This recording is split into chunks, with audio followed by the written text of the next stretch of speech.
Like the Nutcracker Market, one of the ballet's enduring holiday traditions is its performance of the world-famous Nutcracker. Tonight I talk with the creative force behind the ballet, who created his own version of the Nutcracker several years ago, the longtime artistic director, Stanton Welch.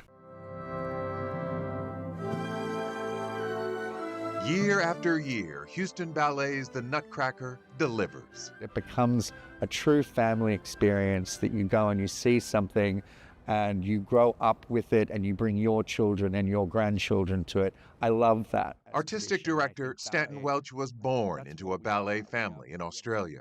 His parents performed in The Nutcracker, and they were Stanton's first teachers when he started dancing at age 16. He went from being a dancer to running the show, creating his first ballet at age 22. Where do you sit on opening night of productions you're responsible for?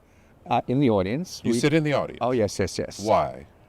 I love the feeling of the audience. You can tell so much about the success of a show by how the audience is paying attention. Are they silent? Can you feel the emotion? Can you see people crying? You know, all those things, laughing. Then in 2016, Welch created his own version of the Nutcracker, a daring move with a story more than 200 years old. But he says he decided to lean into the show's traditions while giving the characters more depth. When you put together a program, you're charged by your imagination. Yes, and especially if I'm making a ballet.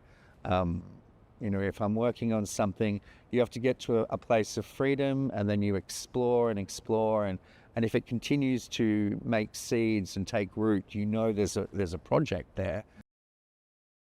You do. Now, I asked him about going from being a performer to being in charge, and he said, quite frankly, since he was a little child, he's always been inclined to be in charge. I was just about to say that. He's always been in charge. And in that regard, he reminds me of you. But anyway, that's a compliment. That's a compliment. And I appreciate him and admire him. And it's such a magnificent show at ballet. It really is a treat for all of Houston. If you want to hear more about his background and the power of his imagination, watch my conversation with Stanton Welch, streaming right now on KHU 11 Plus and YouTube. All right, Pat.